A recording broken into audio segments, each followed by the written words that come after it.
Introduction to Planet X9 and the Training Course.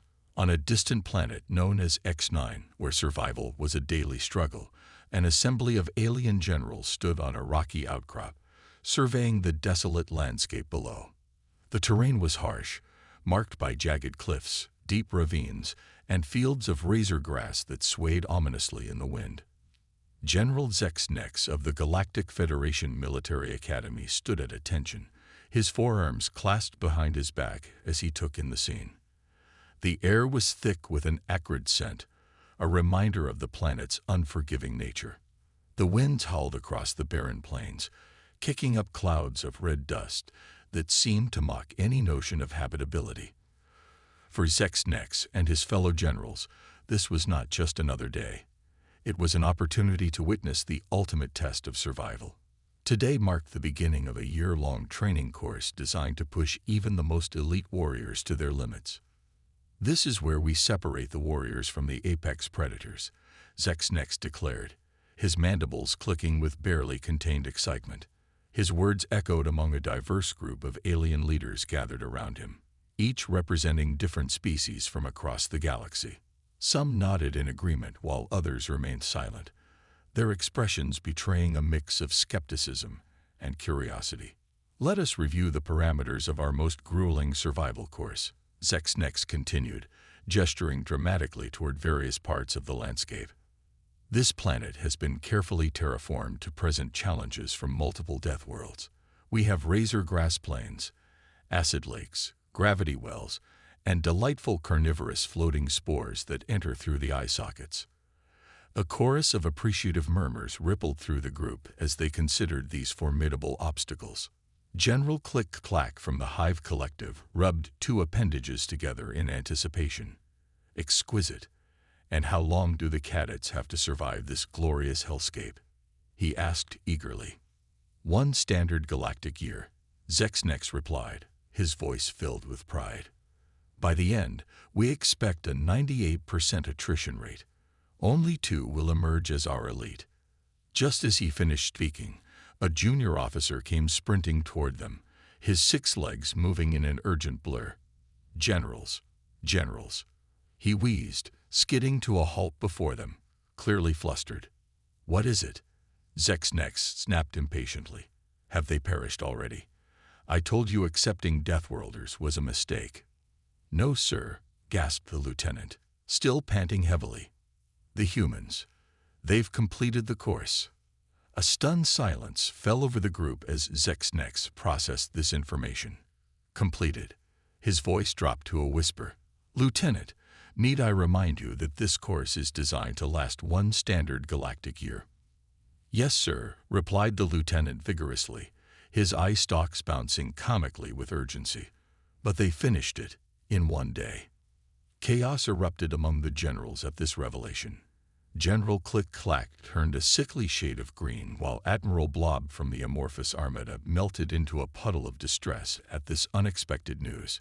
Yet amidst this turmoil, Zexnex remained eerily calm.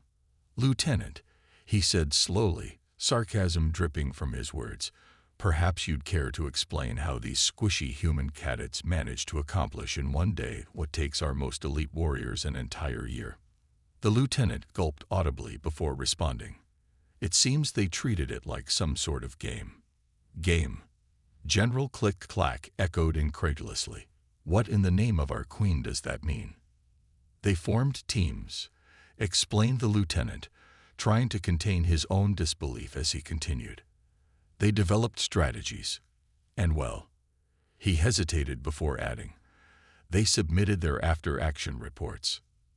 Zexnex waved dismissively at him. "Oh, please, regale us with tales of how these Deathworlders made a mockery of our most challenging course." With that encouragement, the lieutenant pulled out a datapad and began reading aloud.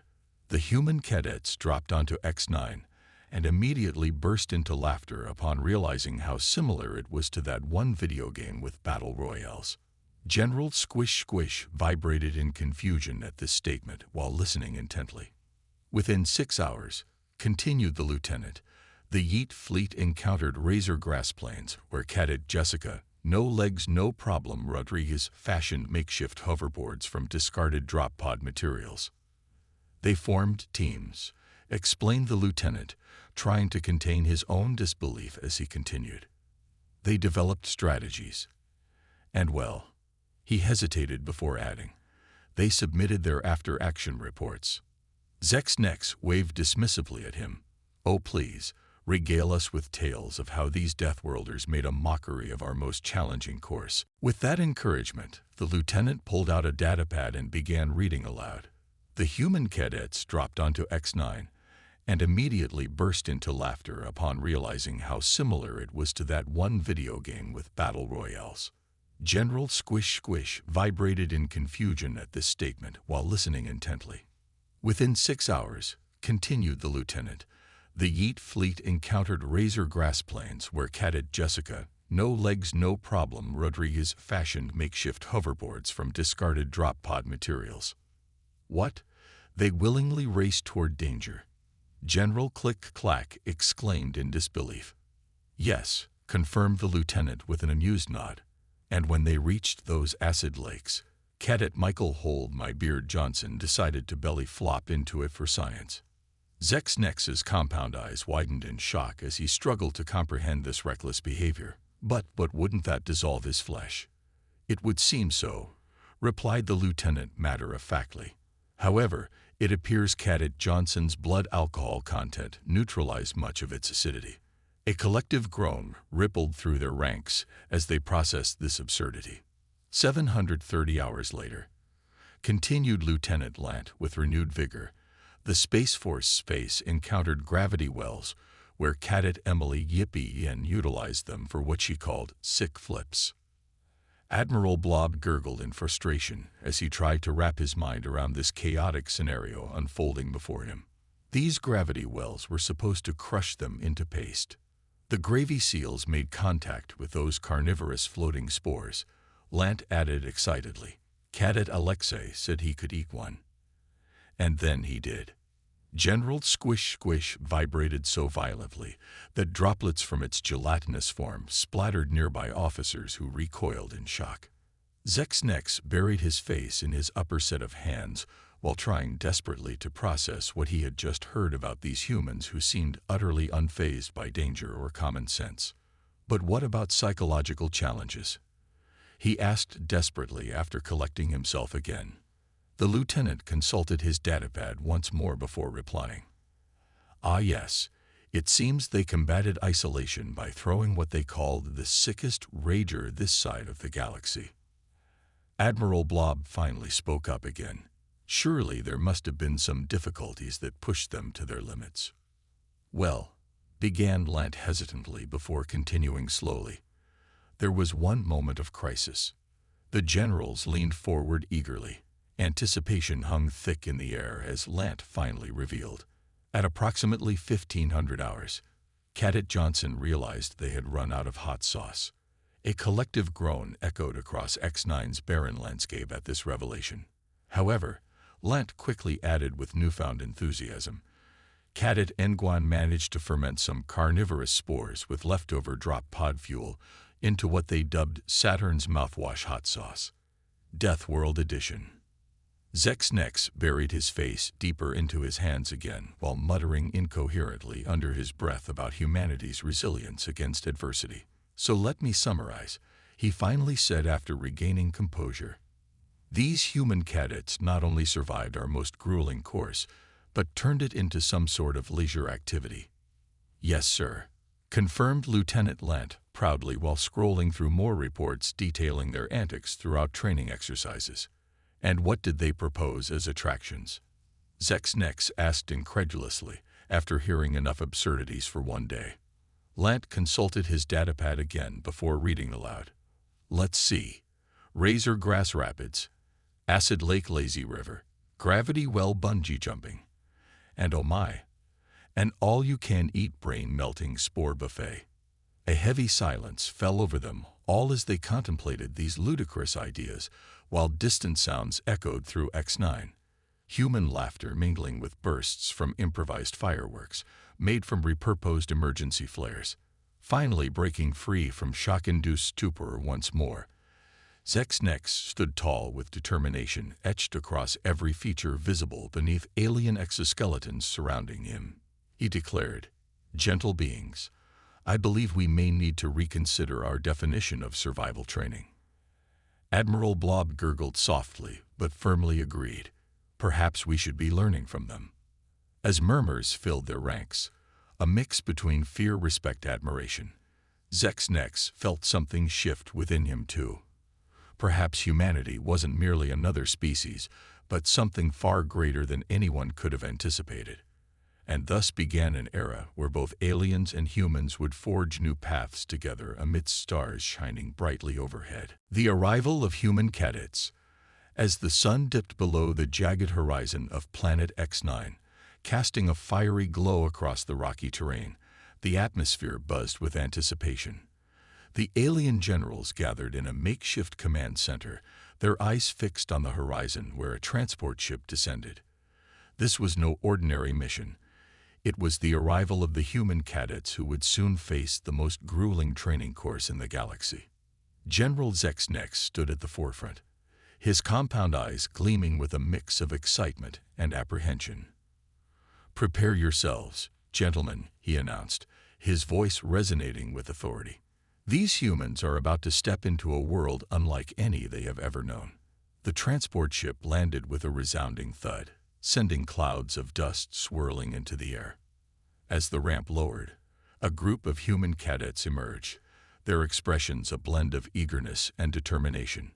They wore uniforms emblazoned with insignias that symbolized their respective divisions, the Space Force, the Yeet Fleet, and others that represented their diverse backgrounds.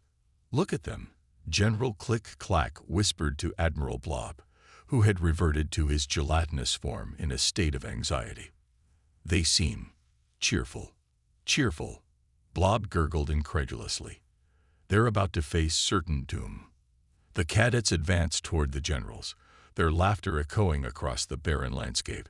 Cadet Jessica Rodriguez led the charge, her enthusiasm infectious as she waved enthusiastically at the alien leaders.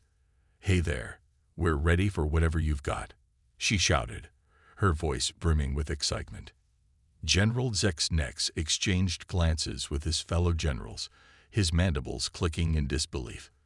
"Do they not understand the gravity of this situation?" he muttered under his breath. As the cadets approached, Zexnex cleared his throat and addressed them. "Welcome to Planet X9. You will undergo rigorous training designed to test your limits and prepare you for combat against formidable foes."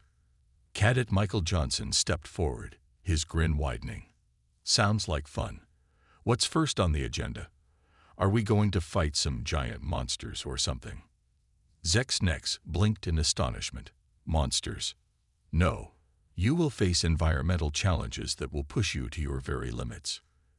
"Environmental challenges?" Cadet Emily Yen chimed in. "Like what?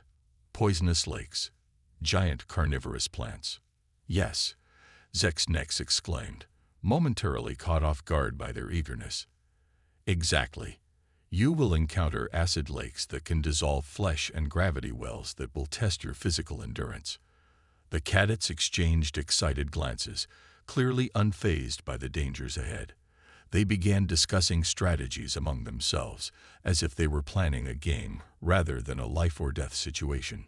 "All right, team," shouted Cadet Alexei Nguyen, rallying his comrades. "Let's make this interesting. Who's ready to take on some acid lakes?" The generals watched in bewilderment as the humans began to strategize and joke amongst themselves. General Squish Squish vibrated nervously, its gelatinous form quivering as it observed this strange behavior. "Are they insane?" Squish Squish asked in disbelief. "They may be fearless," Click-Clack replied cautiously, "or just foolish." As the sun set over X9, casting long shadows across the rocky landscape, Zexnex gathered his thoughts.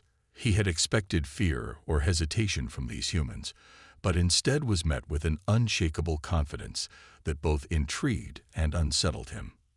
"Very well," Zexnex said finally, steeling himself for what lay ahead. "Your training begins at dawn. Get some rest. You will need it." The cadets cheered in response before heading off to set up camp for the night. As they settled down under a sky filled with unfamiliar stars, Zex felt a sense of foreboding wash over him. He had witnessed countless warriors face challenges on X9 before, but these humans were different.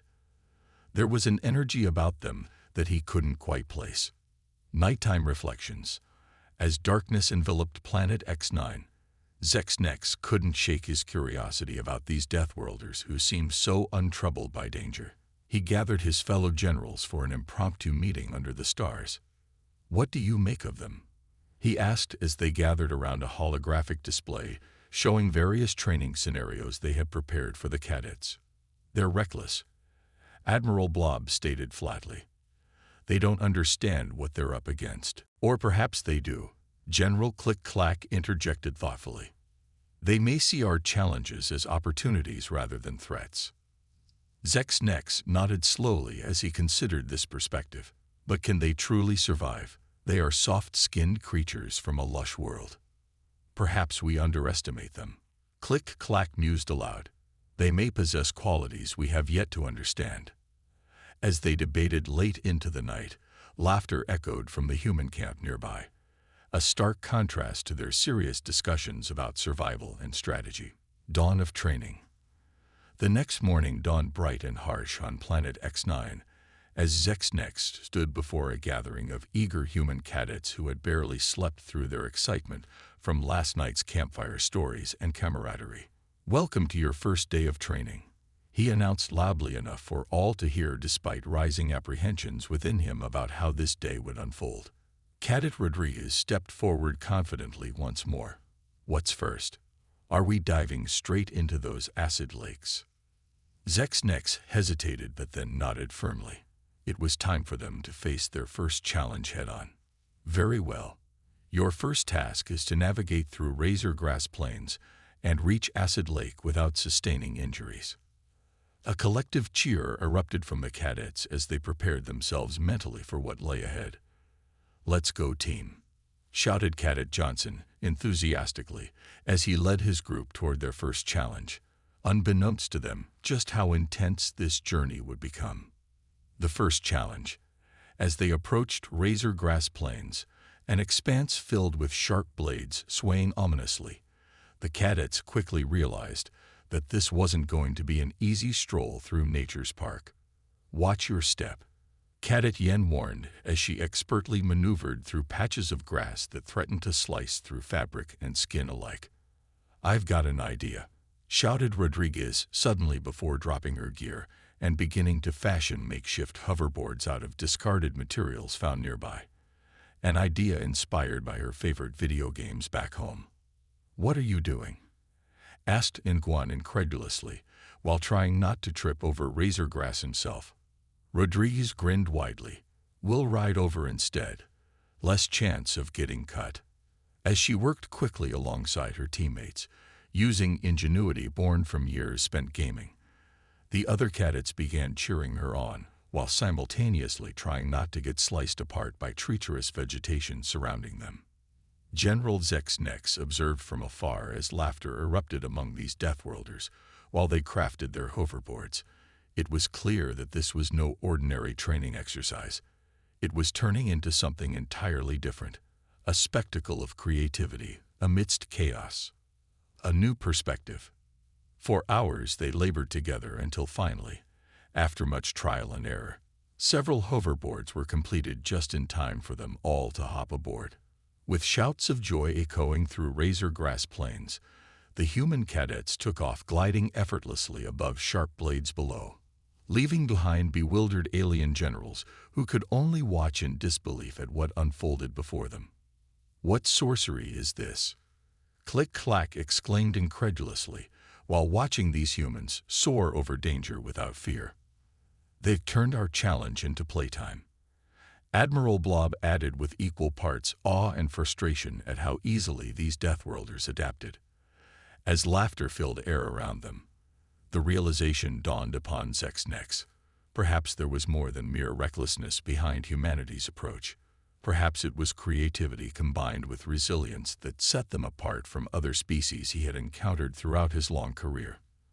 And so began an unexpected journey where both aliens and humans would learn from each other amidst challenges faced together.